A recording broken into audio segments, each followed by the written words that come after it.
So here you have to go at this academic section and then undergraduate program. Here you can see BCom, BAP, BMS, and banking and insurance. So there we have to click. Then here you can see the banking and insurance. The detail about the banking and insurance has been given. Then what are the outcome of this course is also given here. And then the syllabus. Okay. The syllabus for first year, second year, and third year. So now we're going to check the first year.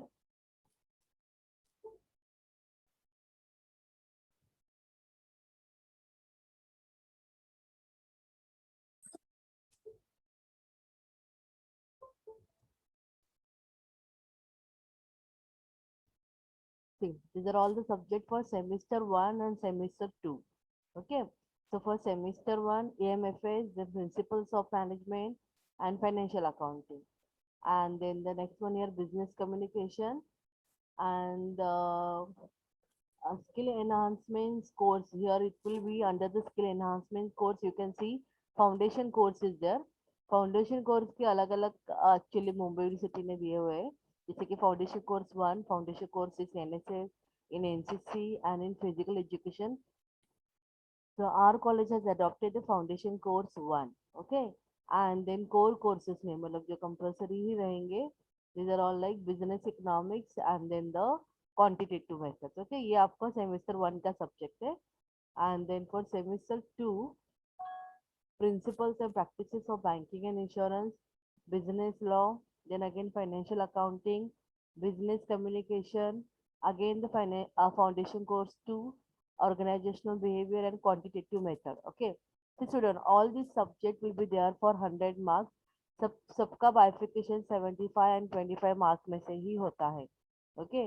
तो जैसे मैंने already orientation में बताया आपको कि 75 में से 30 marks के लिए पासिंग रहता है एंड 25 में से 10 मार्क्स के लिए पासिंग रहता है. लेकिन 25 में को भी बाइफिकेट किया जाता है.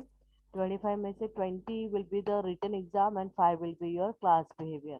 And that 5 marks will be given by your class subject teacher and then 20 marks का एक एग्जाम रहेगा. अभी तो फिलहाल आप लोग को उसका आई थिंक जल्दी तुम लोगों का इंटरनल एग्जाम भी आ जाएगा एक सवा महीने के बाद में.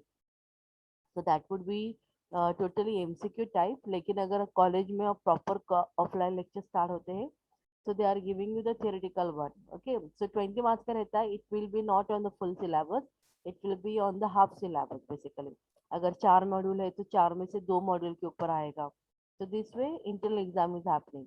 But for the external exam full syllabus रहता है और 75 मार्क्स का रहता है. ओके. अभी इसमें से इंटरनल एग्जाम मतलब जो रिटन एग्जाम रहता है वो किसके लिए नहीं रहता है.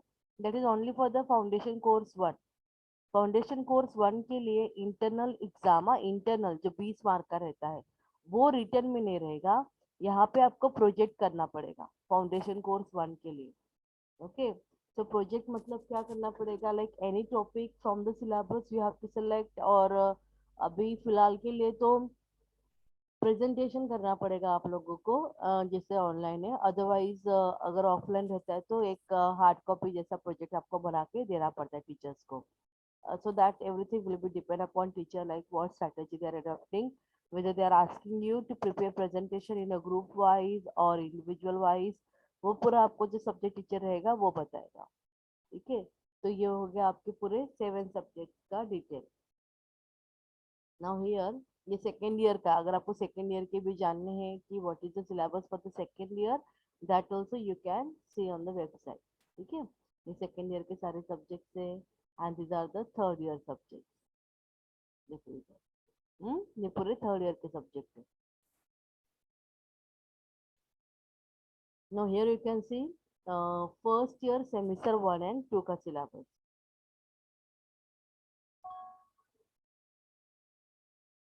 हम्म. See, the first subject here, environment and management of financial services. ये उसका syllabus है. Total 4 modules are there. Then principles of management. Again 4 modules are there. Financial accounting 4 modules है. Business communication 1 4 module. and their syllabus. अच्छा, foundation course 1, you foundation course 1 you'll be having 5 modules and its syllabus. This one is not there for you. Foundation course is NSS 1, ये नहीं है, ये भी नहीं है, NCC 1 का भी नहीं है. And then foundation course in physical education, this is also not there. Okay. And then the business economics. Business economics is also having total 5 modules. And quantitative methods will going to have 7 modules. Okay, so ये आपका maths का subject रहेगा, quantitative method. उसका syllabus भी यहाँ पे दिया हुआ है. We will not discuss about the semester 2. When your semester 2 will start, at that time we're going to discuss what exactly it is. Okay. So today I will going to discuss with you about the economic syllabus. Okay, पढ़ाना start नहीं होगा, जो सबको भी syllabus एक बार समझा दूंगी कि क्या क्या है, कैसे प्रोसीड करना है करके आपको कोई बुक बनाना है नहीं बनाना है उसके बारे में हम लोग डिस्कस करेंगे. Then from the next day onwards, next lecture onward of economic subject, I'll start teaching you the economics. Okay. See, the name of the subject is not only economics, it is basically the business economics 1. Why the 1 here? Because ये साल में you will be studying business economics 1. Next year you will be studying business economics 2. Okay. So only in the first year and second year of BBI you will be having economic subject, and in the third year there will not be any economic subject. Okay. And one more thing you need to notice, or you should notice here, like every semester subjects are changing. हाँ student, तो आपको हर semester में teachers भी change होंगे. Teacher change होंगे मतलब subject change होगा, उसके अकॉर्डिंग जो आपके सब्जेक्ट टीचर्स है वो भी चेंज होते रहेंगे. तो every semester you will be getting the new teachers. मतलब जैसे कि अगर मेरा like this semester I am teaching the economics, so maybe in the next semester I will be teaching you some different subjects. अगर मतलब जो subject मेरे specialisation के अकॉर्डिंग है that I will going to teach you. Otherwise फिर मतलब जो और भी कोई फैकल्टी जो आपको पढ़ाता है और उनका नेक्स्ट सेमेस्टर में आपके क्लास में उनके रिलेटेड कोई सब्जेक्ट नहीं रहेगा, so that teacher will not be there in the next semester. So this way every semester you will be getting new subject. तो हर सेमेस्टर में आपको साथ साथ टेक्स्ट बुक खरीदने हैं ऐसा नहीं मैं कह रही हूँ. अगर वो ऑफलाइन रहता है then yes you need to purchase. ठीक है, but as it is online तो परचेज करने की जरूरत नहीं कि हर एक के लिए मुझे नया टेक्स्ट बुक खरीदना है करके. जिनको प्रॉब्लम है, जो ऑनलाइन पे नहीं पढ़ सकते हैं या ऑनलाइन पे नहीं पढ़ सकते in the sense like continuously they can not open PDF, उनको वो पढ़ाई करना नहीं पॉसिबल होता है. So yes, for those kind of a student, if they don't have any option, they need to purchase the textbook. Okay. लेकिन अगर आप लोगों को ऐसा है, मतलब आप लोगों को अगर पॉसिबल है यूज करना ये पीडीएफ और उसके थ्रू समझ लेना आंसर, तो वैसे आप लोग पीडीएफ यूज करके करो. लेकिन फिर से एक बार मैं बोल रही हूँ, जैसे मैंने आपको कल ही बोला था, you should ask the subject teacher कि क्या करना है, whether we have to go with the text book और नॉट. ओके, परचेस करना है नहीं करना है, या फिर जो गूगल क्लासरूम क्रिएट किया है उसके अंदर ही नोट्स के भेजा जाएगा. ये सब आपको ध्यान में रखना है. ठीक है. बिजनेस इकोनॉमिक्स में introduction, then the demand analysis, then supply and production decision and cost of production. Then the fourth module is about the market structure, where you can study perfect competition, monopoly, and pricing and output decision under imperfect competition, and then the pricing practices. See, in detail introduction जो अपना first module है वहाँ पे क्या है. So it is about the scope and importance of business economy, what exactly the business economics is. उनका basic tools क्या होता है. बेसिक टूल्स क्या मतलब, जैसे कि हम लोग देखो इकोनॉमिक्स में we are showing the diagram. Okay, with the help of diagram we are explaining the concept. then हम लोग टेबल बनाते हैं, टेबल के थ्रू हम लोग कॉन्सेप्ट को एक्सप्लेन करते हैं. कभी कभार हम लोग इक्वेशन क्रिएट करते हैं, तो वो इक्वेशन के through also we are explaining the concept. So these are all basically the basic tools for the economics. Okay, economic subject में अगर हमें कुछ नए कॉन्सेप्ट जानने हैं या फिर कोई कॉन्सेप्ट को समझना है, so for that reason we are using the different tools here. So in that tools we can see the diagram, then the table, bar graph, or we can say some pie chart generally we are not using. but with the help of that we can show some data also. Okay, and then again the equation we are showing, functions we are showing. So these are all coming into your basic tool. Then we're going to study the opportunity cost principle, ये क्या होता है करके, incremental concept क्या है, marginal मतलब क्या होता है, दोनों में क्या डिफरेंस है, increment and the marginal. Then again basic economic relation, functional relation, equation, then total average and the marginal relation, use of marginal analysis in decision making, the basic of market demand, market supply, what is equilibrium price, and how the shift in the demand and supply curves and in the equilibrium happen. That we will going to study into the first module. And I'm telling you this all point you already studied in your 12th standard economics syllabus. Okay. So basic tools ka I don't remember whether it was there in your 12th standard or not, but I can give you the guarantee like आप लोगों ने ये तो पढ़ा रहेगा, what is market demand, Yes, ma'am. है ना, what is market demand, what is market supply, then again what is equilibrium price. This is all point you might have studied in your 12th standard. Now the next one here, demand analysis. Demand analysis का तो पूरा module आप लोगों ने पढ़ा रहेगा. One one thing is the new here, मैं आपको बताती हूँ, लेकिन अभी देखते हैं क्या क्या है. डिमांड फंक्शन, जैसे कि लॉ ऑफ डिमांड है, ये आप लोगों ने पढ़ा है. देन अगेन डिमांड का under different market, nature of demand का under different different market. So nature of demand का under different markets में क्या रहता है, that when we talk about the monopoly market, perfect competition, then again monopolistic competition, आप लोगों ने पढ़ा है ना स्टूडेंट ये सब, डिमांड का ये सारे मार्केट्स के बारे में. Yes, ma'am. तो वो भी Yes, इसके ma'am. अंदर रहेगा कि वहाँ पे हर एक मार्केट के according how does the demand का, द नेचर ऑफ डिमांड का is changing, then their meaning, significance, then types and measurement of elasticity of demand, जैसे कि प्राइस इलास्टिसिटी ऑफ डिमांड क्या होता है, इनकम इलास्टिसिटी ऑफ डिमांड क्या होता है, what is promotional elasticity of demand. This all point you have studied in your 12th standard. Once again we will going to study here. Okay, then the relationship between elasticity of demand and the revenue concept.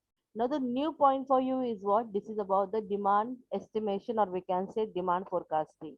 जितना मुझे पता है 12th standard में demand forecasting I don't think so it was there for you. Okay, so demand forecasting will be the new concept for you.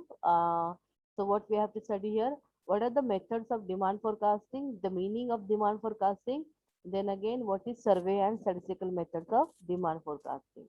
Okay, now the third point here, supply and production decision and cost of production. See, यहाँ पे production function is there and then the cost concept is there. Production function आप लोगों ने नहीं पढ़ा रहेगा अपने 12th standard में, एकदम इन डिटेल नहीं पढ़ा है ये आप लोगों ने.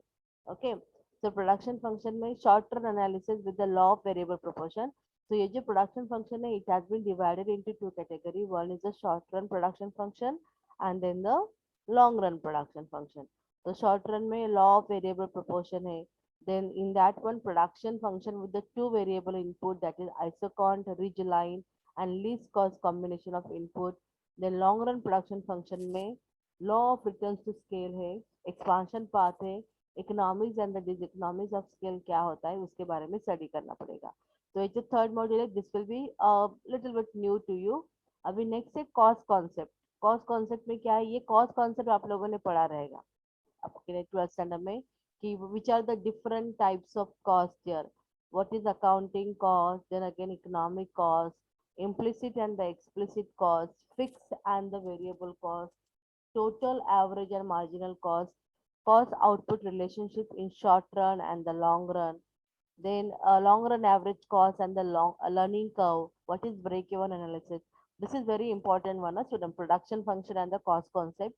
This is why this is so important, because generally when we are applying for the UPSC, MPSC exam, even for some of the banking exam or any of the competitive exams, so when if there will be the economic part, so in that one the questions, the MCQ on these questions like production function के बारे में and then cost concept के बारे में, they may going to ask you.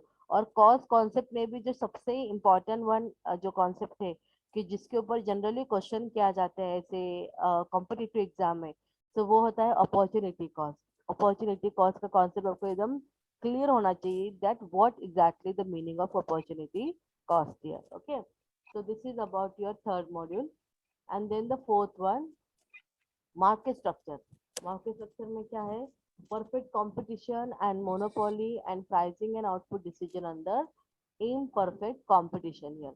ठीक है? So now we are talking about the market structure. ये तुम लोगों ने पढ़ा है, लेकिन यहाँ पे एक नया market आपको मिलेगा, that will be the oligopoly market. Otherwise also you will going to study what is monopoly market, what is perfect competition, then again what are the feature of monopolistic competition, that everything you will going to study here. Then again how the equilibrium in the different market is occurring, so that part also we will going to study. So जैसे उन्होंने यहाँ पे लिखा है equilibrium for the monopolistic competition, equilibrium of a firm under monopolistic competition. Okay, the same way equilibrium of a firm under monopoly market, equilibrium of a firm under perfect competition, that all thing you will go to study in your economic syllabus. Okay, and अभी नया आपको जो market यहाँ पे सीखने के लिए मिलेगा, that will be the oligopolistic market. ये आप लोग कुछ नया सीखोगे. So what are the key attributes of oligopoly, मतलब उनके क्या फीचर्स रहते हैं, क्या कैरेक्टरिस्टिक है ओलिगोपॉली मार्केट के. Then again what is the meaning of collusive and the non-collusive oligopoly market, what is price rigidity, cartel and the price leadership now model, that you will going to study into the oligopolistic market. Yes, yes, Afros, want to say something?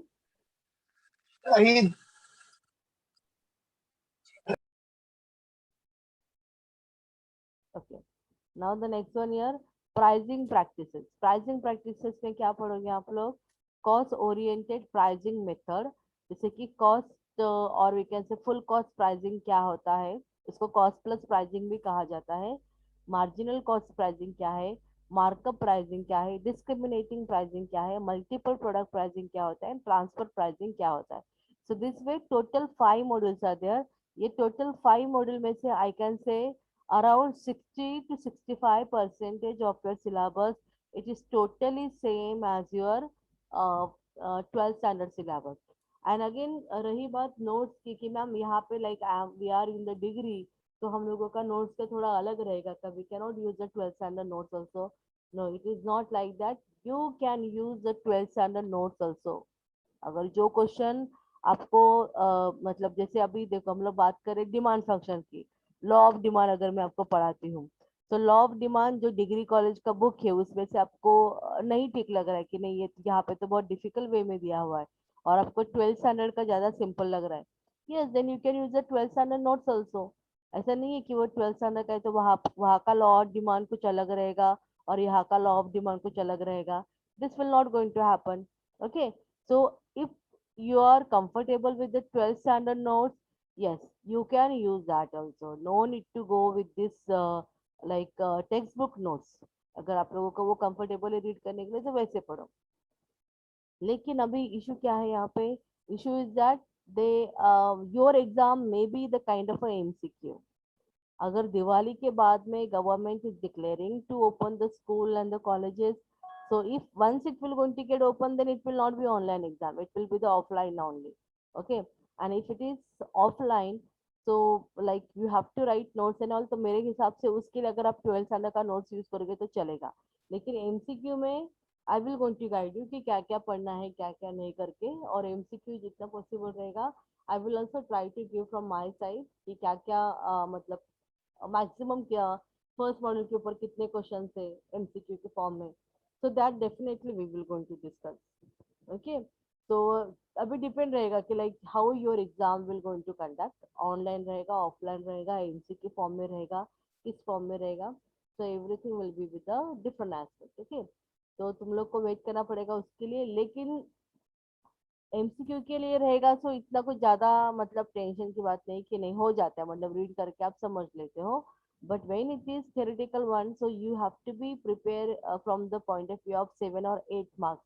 So whatever answer you are preparing, it will be like one question will going to carry 7 or 8 marks. उस हिसाब से paper pattern रहता है. Okay, तो आपको उस हिसाब से प्रिपेयर करना पड़ेगा. ये कभी की बात है अगर कॉलेज ओपन होता है तो, otherwise it's okay with the MCQ. So as you can see, you are having total 5 module. 5 module में से only the 5th module is the one कि जो totally new है आप लोगों के लिए. 4th में से आधा सेक्शन तो पूरा आपके आपके अकॉर्डिंग ही है. देन 3rd में से जो प्रोडक्शन फंक्शन है वो शायद आप लोगों ने एकदम डिटेल में नहीं सीखा है 12th स्टैंडर्ड में. हाँ, लेकिन कॉस्ट कॉन्सेप्ट आप लोगों ने डिटेल में पढ़ा हुआ है. And then demand analysis half section जैसे कि डिमांड फंक्शन है, that you have studied. For the demand estimation and the forecasting in detail you might have not studied. और फर्स्ट मॉड्यूल में से बिजनेस इकोनॉमिक्स का भी मैं कहूँगी कि नहीं, ये शायद इतना डिटेल में आप लोगों ने नहीं पढ़ा हुआ है बिजनेस इकोनॉमिक्स का introduction. Okay, so this is the way of your module.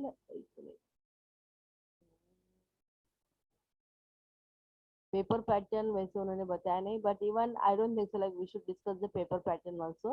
Why? Because when it will be the offline one, at that time we will going to discuss ki what way the paper will be coming. But otherwise, I'm telling you, if it is online, so it will be totally MCQ based. Okay, तो कोई इतना बड़ा काम नहीं रहेगा इसके लिए. Okay, so this is your economic subject. बाकी सब्जेक्ट का भी अगर आपको सिलेबस वगैरह जानना है तो through the website only you can see the notes. अगर आप लोगों को बहुत एक्साइटमेंट है कि सेकेंड ईयर और थर्ड ईयर में भी क्या क्या सब्जेक्ट रहेंगे, तो वो भी इवन आप लोग यहाँ पे वेबसाइट पे चेक कर सकते हो. Okay, and student as you are there as a first year, so what are we planning generally. मैंने जैसे बोला कि सर्टिफिकेट कोर्स हम लोग रखते हैं. ओके, इसके लिए आईवी मतलब कॉम्पिटिटिव एग्जाम्स के लिए. तो मैं जल्दी ही नोटिस डालने वाली हूँ. और जैसे मैं बोलती हूँ कि इनटेक कैपेसिटी वो कोर्स के लिए जितने स्टूडेंट चाहिए रहते, तो वो कम से कम मतलब मैक्सिमम, कम से कम भी नहीं, maximum we will going to take 40 student only. 40, और 40 लोग ही हम लोग लेते हैं. और अगर 40 से भी मतलब ज्यादा स्टूडेंट रहेंगे तो उनके लिए नहीं रहता है. So as you are from the BBI, then you should take the advantage of that. So whenever I will going to share the notice with you all, at that time you should first register yourself. अगर आप लोग register नहीं करोगे तो फिर आपका वहाँ पे चांस नहीं आएगा. ठीक है, 40 स्टूडेंट हो गए because this is totally in demand, और फटाफट 40 स्टूडेंट भी हो जाते हैं. ठीक है, तो 40 स्टूडेंट्स होने के बाद में वंस अगेन आप बोलोगे कि नहीं मैम मेरा अभी हो मेरा भी नाम ले लो, मैं तो बीबीए का स्टूडेंट हूँ, तो वैसे नहीं चलता है. Okay, so when ever I will be sharing the notice in the classroom, वो एक लिंक को भेजूंगी, तो वो लिंक में आप लोगों को जल्दी से जल्दी रजिस्टर करवा के रखना है.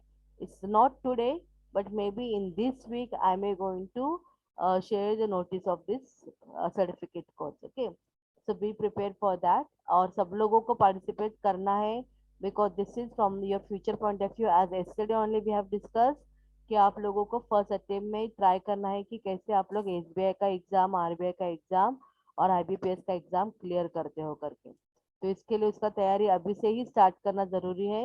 And this exam preparation will going to help you into your first year, second, sorry, into your UPSC and the MPSC examination also. And wherever, like you might have noticed, ki whenever any kind of a government jobs are coming out, so first thing is what they are asking us to sit for an entrance exam. मतलब एक exam देने के लिए बोलते हैं. After clearing that exam only they are calling us for an interview. Okay, so all these exams are based on the competitive point of view. So आपको वो competitive exam का तैयारी अगर करना है तो यही साल से start करो, because now you are at degree level and you can see you will be able to manage all these subject also, and then again your studies also. And with that one, now you are quite mature that you should give you should take out certain time for your this additional subject, additional मतलब you should able to take the additional pressure of the study. आप लोगों को ये competitive exam का study करना ही पड़ेगा. If you are doing a lot of hard work in this 3 year, definitely it will going to give you a very good output after your completion of your TY degree. Okay, so plan in that way student. I think syllabus is clear to you student. Economics में क्या क्या पढ़ना है करके समझ में आया आप लोगों को? What do you find, like is it so Yes, ma'am. difficult? You finding it Ma'am, difficult? Manageable रहेगा? ओके, सी जस्ट टेल मी लाइक आप लोगों के बैच के लिए मुझे थोड़ा बताओ. जैसे कि अभी रिसेंटली आप लोगों ने 12th स्टैंडर्ड क्लियर किया है, tell me about your 11th standard. आप लोगों का 11th स्टैंडर्ड भी ऑनलाइन ही था क्या टोटली, या वो थोड़ा आधा से ऑफलाइन था, ऑफलाइन था? ऑफलाइन था मैम। पूरा अच्छा, ऑफलाइन, पूरा 11th स्टैंडर्ड पूरा ऑफलाइन गया। आई थिंक मार्च में कुछ लॉकडाउन स्टार्ट हुआ था, तो आपका 12th standard actually totally online पे गया ना? Yes ma'am. लास्ट एग्जाम जब भी था ना 11th का, हाँ, तभी ऑनलाइन हो गया था। अच्छा, लास्ट एग्जाम 11th वाला वो ऑनलाइन हो 11th गया की, था। Okay okay okay. मतलब हाँ 2020 you were in 11th standard and नहीं नहीं नहीं, 2020-21 आप लोग का 12th स्टैंडर्ड रहेगा, एंड देन 2019-20 आप लोगों का 11th स्टैंडर्ड रहेगा। तो 2019-20 का मार्च तक आप लोगों ने ऑफलाइन एग्जाम, मतलब ऑफलाइन आप मतलब कॉलेज में जाके आप लोगों ने पढ़ा रहेगा, है ना? So yes ma'am. Last year ही आपका ऑनलाइन गया। ठीक है, fine. लेकिन because this economics was there basically in your 12th standard, ये 12वीं का इकोनॉमिक्स है। तो मैं ऐसे अज्यूम करती हूँ कि भले ही ऑनलाइन पे आप लोगों ने सीखा रहेगा, बट आपको इसके बारे में पता है ठीक से। एम आई राइट और not? Yes ma'am. Yes ma'am. आप लोगों ने पढ़ाई उतना सीरियसली किया रहेगा, that way we are assuming. अच्छा, और एक बात बोलनी थी student, still the admissions are going on for the first year BBA. Just देखो, अगर आपके फ्रेंड्स वगैरह कोई इंटरेस्टेड है एडमिशन लेने के लिए, तो उनको बोलो इमिडिएटली एडमिशन लेने के लिए। ओके, कोई है? Okay okay ma'am. Hello. Yes, hello ma'am. हाँ नितिन बोलो। मेरा मैम मेरा एक फ्रेंड है, बट उसको बीकॉम में एडमिशन चाहिए थी। बीकॉम बीकॉम में वंदना मैडम से बात करना पड़ेगा बेटा, वंदना मैडम से। Okay ma'am. Okay okay. Nitin ने हम लोगों को पूरा मतलब भगवान का याद दिला दिया। ओके ओके, चलेगा, चलो। Then will I stop the screen here. Kusum, do one thing, please send me the screenshot of the participants so that I can give you the attendance. hmm? Okay ma'am. Ma'am हाँ actually मुझे बोलो। Subject related doubt नहीं है, हाँ, but आपने बोला ना कि फर्स्ट ईयर हमारा 2 सेमेस्टर होगा, कौन सा? तो डायरेक्ट सेमेस्टर होगा। फर्स्ट ईयर में 2 सेमेस्टर एग्जाम्स होंगे, हाँ हाँ, तो मैम यूनिट टेस्ट नहीं होंगे, मतलब ऐसे क्या नहीं होगा? जैसे कॉलेजेस वगैरह यूनिट टेस्ट नहीं होंगे? यूनिट टेस्ट मतलब देखो, जैसे तुम लोगों का जूनियर कॉलेज में रहता है ना, Ex- तो वैसे यहाँ पे क्या रहता है, डिग्री में सिस्टम थोड़ा अलग रहता है। यूनिवर्सिटी ऑफ मुंबई का सिस्टम है। डिग्री में सिस्टम क्या रहता है कि जो भी टेस्ट रहेगा ना, वो आपको फाइनल में काउंट किया जाता है। जैसे कि यूनिट टेस्ट कैसे रहता है आप लोगों का कि स्टार्टिंग में कम मार्क्स के लिए, तो एक यूनिट टेस्ट के जैसा आप लोग अज्यूम करो कि इंटरनल एग्जाम जो रहेगा that will be the kind of unit test only, कि जहाँ पे हाफ सिलेबस के ऊपर क्वेश्चंस किए जाते हैं। मैंने आपको बोला ना, internal internal and external pattern रहता है। तो इंटरनल 20 मार्क्स का रहेगा, सॉरी 25 मार्क्स का रहेगा, उसमें से भी 20 मार्क्स का रिटर्न रहेगा, लेकिन ये पूरे सिलेबस के ऊपर नहीं रहेगा। It will be like on the half of the syllabus only. And then 75 marks का एक्शन रहता है, और ये दोनों एक मिनट अनिकेत म्यूट करो। और ये दोनों सेमेस्टर का मिला के, सॉरी ये दोनों एग्जाम का मिला के, लाइक इंटरनल एंड एक्सटर्नल का टोटल मिला के फिर आप लोगों का सेमेस्टर 1 रहता है। उसके बाद में सेमेस्टर 2 स्टार्ट हो जाता है। ये जैसे सेमेस्टर 1 खत्म हो जाएगा, तो सेमेस्टर 2 में भी सेम पैटर्न। सेमेस्टर 2 में भी इंटरनल एग्जाम पहले होगा, जो भी सिलेबस है उसका आधा सिलेबस उसके अंदर रहेगा, और उसके बाद में एक्सटर्नल एग्जाम रहेगा, और दोनों सेमेस्टर का मिला के रहता है। और यहाँ पे और एक चीज आपको ध्यान में रखनी है student, you have to pass in each and every semester. ऐसे नहीं रहता है कि एफ आई बीबीआई का जो फाइनल रिजल्ट रहेगा फर्स्ट ईयर बीबीआई का जो फाइनल रिजल्ट रहेगा, वो सेमेस्टर 1 एंड सेमेस्टर 2 का मिला के आता है, नहीं। आपको सेमेस्टर 1 के लिए भी अलग से रिजल्ट मिलता है, सेमेस्टर 2 के लिए भी अलग से रिजल्ट मिलता है। So this way total 6 result you need to carry. मतलब जब तक आपका टीवाई खत्म होता है ना स्टूडेंट, तब तक आप लोगों को ऑलमोस्ट 6 रिजल्ट आपके पास आ जाते हैं। Semester 1, 2, 3, 4, 5 and 6। बस वो एक ही रिजल्ट रहता है, जो सेमेस्टर 6 का रिजल्ट रहेगा ना, जो आपका फाइनल एग्जाम रहेगा टीवाई का, थर्ड ईयर का। ओके, तो सेमेस्टर 6 के रिजल्ट में ही आपको मतलब ये सारे सेमेस्टर का वहां पे इफेक्ट होता है। वो कैसे रहता है, सेमेस्टर 6 के रिजल्ट में सेमेस्टर 1 में आपका क्या ग्रेड है, सेमेस्टर 2 में क्या ग्रेड था, सेमेस्टर 3, 4, 5 एंड 6 में भी क्या ग्रेड है, वो सारे ग्रेड्स को मिला के एक फाइनल ग्रेड दिया जाता है। तो वो आपको मिलेगा सेमेस्टर 6 के रिजल्ट में। Okay, so this was the only one result की जहाँ पे सारे सेमेस्टर का इंक्लूडिंग मार्क्स रहता है। Including marks in the sense including grade आता है, मार्क्स नहीं बोल सकते, इंक्लूडिंग ग्रेड आता है। तो बाकी तुम लोगों को अलग अलग रहेगा। और यहाँ पे और एक चीज रहती है कि जैसे तुम लोगों ने एटीकेटी के बारे में, चलो मैं तुम लोग को अभी नहीं बताऊंगी, अदरवाइज तुम लोग आलसी हो जाओगे। ATKT I don't want to discuss here. ठीक है, जस्ट दिमाग में यही चीज रखो कि तुम लोगों को कैसे भी करके all subject you have to get clear in the first attempt only. वैसे प्लान करो। एटीकेटी के थैंक बारे यू में मैम। बिल्कुल सोचना नहीं है। एटीकेटी में अरे ठीक है चलो इतना सब्जेक्ट फेल हुए तो चलता है ना, वैसे नहीं, फिर आपका प्रेशर बढ़ेगा। जैसे जैसे जाता जाता सब्जेक्ट वहां पे आते रहेंगे, तो फिर आपको वो क्लियर करना बहुत डिफिकल्ट हो जाएगा। So don't think from that point of view that in degree colleges, once we are going, so we are allowed to have the ATKT। नहीं, उसका एडवांटेज वगैरह के बारे में सोचो भी मत। जितना है, जो है सब्जेक्ट सारे पढ़ने हैं, अच्छे से पढ़ने हैं। और just not only plan for getting pass into that subject, but you should able to score good marks, because that scoring के हिसाब से आपका ग्रेड अफेक्ट होगा। एंड अगर आपका ग्रेड खराब है तो आपका टीवाई के रिजल्ट में भी ग्रेड खराब दिखेगा।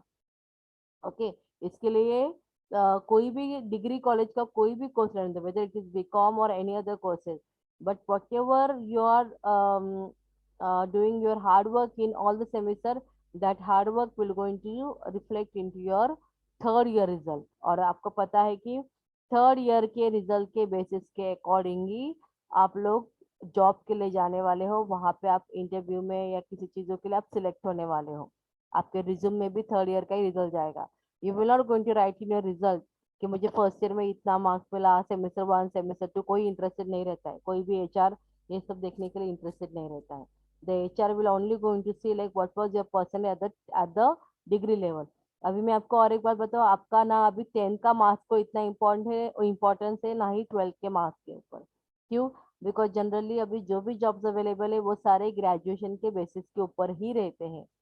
तो इसके लिए अभी जो भी 10th स्टैंडर्ड में अगर आप लोगों ने बहुत कम परसेंटेज निकाले रहेंगे, 12th में अगर कम आया रहेगा, एक्सपेक्टेशन के अकॉर्डिंग नहीं आया रहेगा, so now you have one more chance, and this is not only the chance, we can say this is the only the mode which will going to, if you really want to impress any of the interviewer to give you the job, because देखो जो भी तुम लोग पढ़ाई करो obviously आपको एक अच्छा जॉब मिलना चाहिए, एक सिक्योर जॉब मिलना चाहिए, इसके लिए आप लोग पढ़ाई कर रहे हैं।